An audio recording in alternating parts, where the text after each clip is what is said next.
Bismillahirrahmanirrahim. Mes chers élèves, bienvenue sur la chaîne Amis des Maths. Dans cette vidéo, nous allons voir l'application du théorème des valeurs intermédiaires sur un exercice destiné aux élèves des bacs scientifiques. Si c'est la première fois que vous visitez notre chaîne, veuillez s'abonner à la chaîne et activer la cloche pour recevoir toutes les nouvelles. Avant d'aborder la résolution de l'exercice, on va faire un rappel.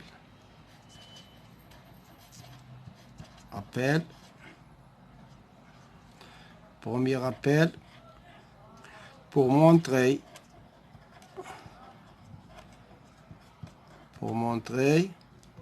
en utilisant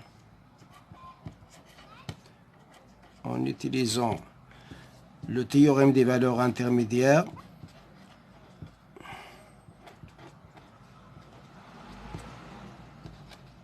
des valeurs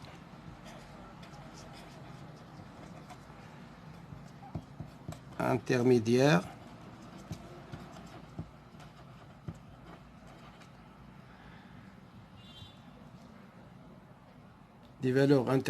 que l'équation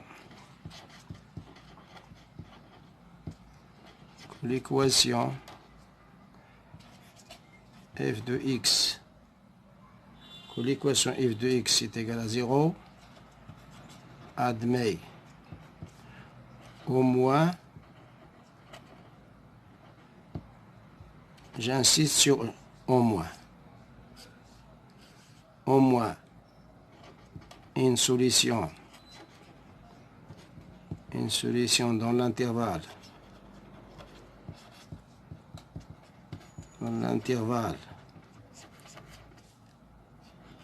AB, il suffit de montrer que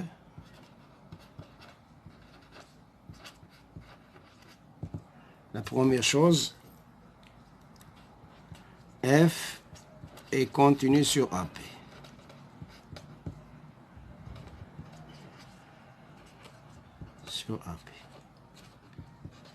La deuxième condition est le produit F de A fois F de B va être strictement inférieur à 0. Dans ce cas, on en déduit d'après le théorème des valeurs intermédiaires que l'équation f de x est égale à 0 admet au moins une solution. Ça veut dire une ou bien plus. Une solution ou bien plus qu'une solution. Le deuxième rappel, pour montrer en utilisant le théorème des valeurs intermédiaires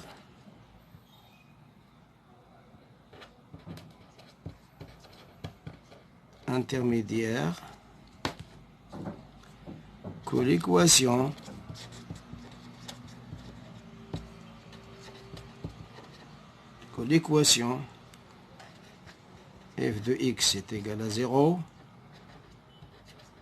admet une unique solution. Je souligne sur une unique solution. Ça veut dire une seule solution. Une unique solution dans l'intervalle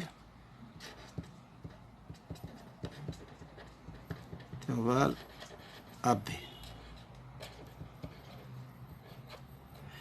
Il faut montrer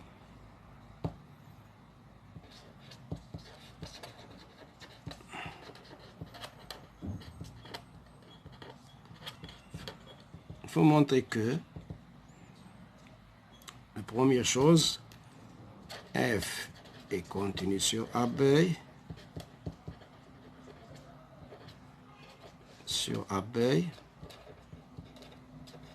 La deuxième chose, F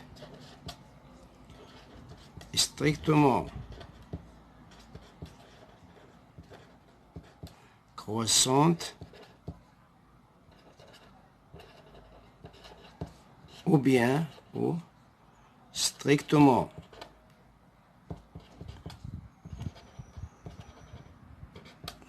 décroissante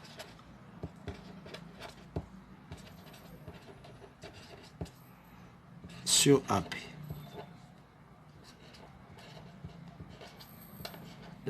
La troisième condition, c'est que le produit f de A fois f de B est strictement inférieur à 0. Voilà comment on utilise le théorème des valeurs intermédiaires dans les deux cas. Dans le cas, il demande une solution unique. Dans le cas, il demande au moins une solution dans l'intervalle AP. Maintenant, on va aborder la résolution de l'exercice. Premièrement, détermination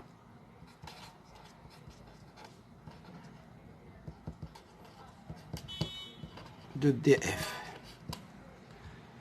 DF est égal à R, car f est une fonction polynôme.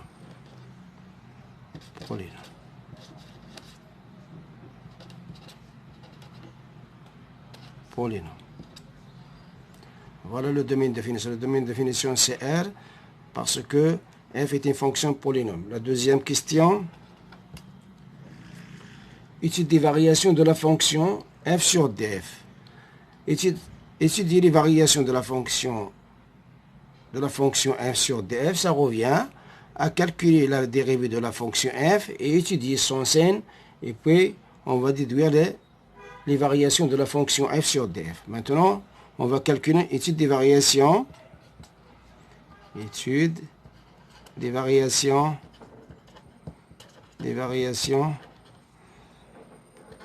de f sur df. Donc, tout d'abord, on va calculer. La fonction f est une fonction polynôme, donc elle est dérivable sur toute R. Quel que soit x appartenant à R, f' de x est égal à moins 3x carré moins 2. La dérivée de moins x à la puissance 3, c'est moins 3x carré, moins 2, la dérivée de 5, c'est 0. Donc maintenant, on va étudier le signe de cette dérivée. On a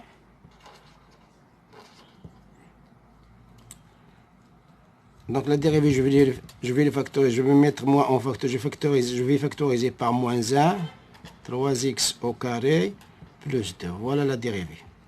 J'ai factorisé par moins 1. On a 3x au carré est supérieur ou égal à 0. Implique 3x carré plus 2 est strictement supérieur à 0. Maintenant, je vais multiplier les deux membres de l'inégalité par moins 1. Donc, moins 1, moins 3x au carré plus 2 est strictement inférieur à 0. Le signe va changer. Lorsqu'on multiplie les deux membres de l'égalité par moins 1, le signe va changer. Et celle-là, c'est quoi? Celle-là, c'est f' de x. f' de x, il est strictement inférieur à 0. Donc, quel que soit x appartenant à R, f' de x est strictement inférieur à 0. Donc, la fonction f est strictement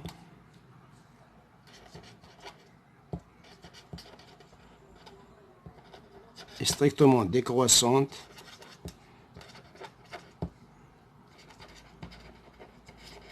sur R. Voilà les variations de la fonction f. La fonction f est strictement décroissante sur R. Maintenant, on va passer à la question numéro 3. Montrons que l'équation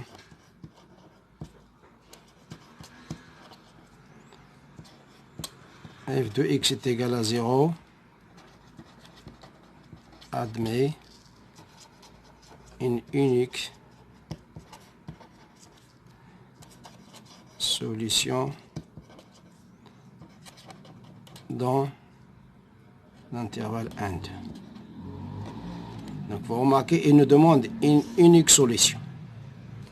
Donc, je vais voir la continuité et la monotonie et le produit de f de 1 fois f de 2. Comment il est? Est-ce qu'il est positif ou bien négatif? Donc, je vais commencer par le premier, par la continuité.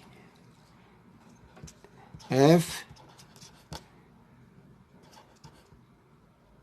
est un polynôme.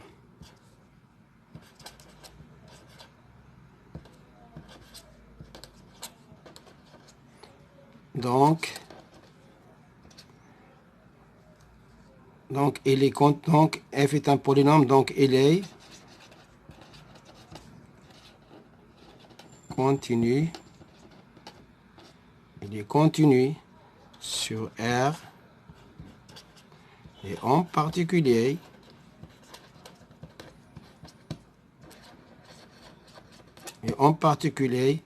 sur l'intervalle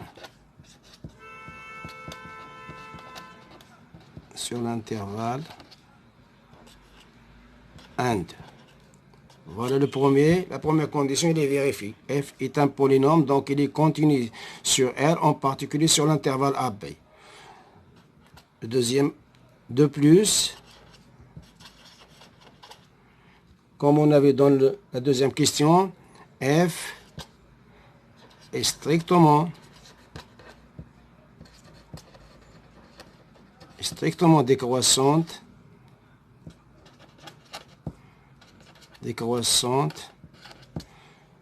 sur l'intervalle AB.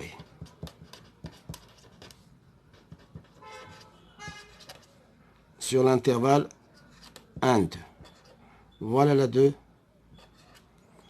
deuxième condition. La troisième condition, on va passer au produit. Or, f de 1 est égal à combien? On va chercher f de 1 est égal à moins 1 à la puissance 3, moins 2 fois 1, plus 5. C'est égal à moins 1, moins 1, moins 2, moins 3, plus 5, c'est 2. Donc voilà est égal à 2. F de 2 est égal à moins 2 à la puissance 3, moins 2 fois 2, plus 5. Est égal à combien? Est égal à moins 8, moins 4, plus 5. Moins 8, moins 4, c'est moins 12, plus 5 est égal à moins 7. Voilà f de 2. On a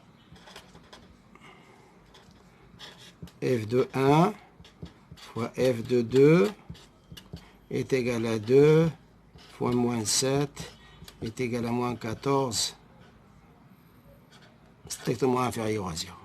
Donc les deux des trois conditions sont vérifiées. Donc d'après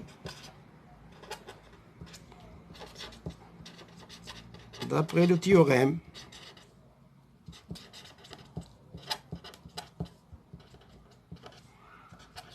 des valeurs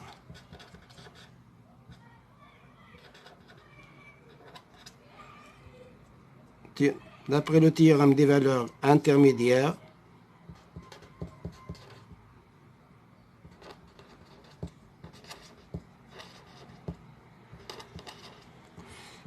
l'équation f de x est égal à 0 admet une unique solution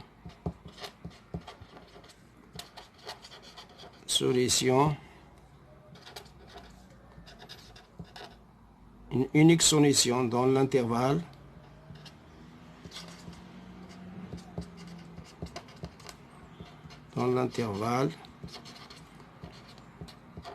AND. Voilà, on s'arrête là. À la prochaine fois, Inch'Allah.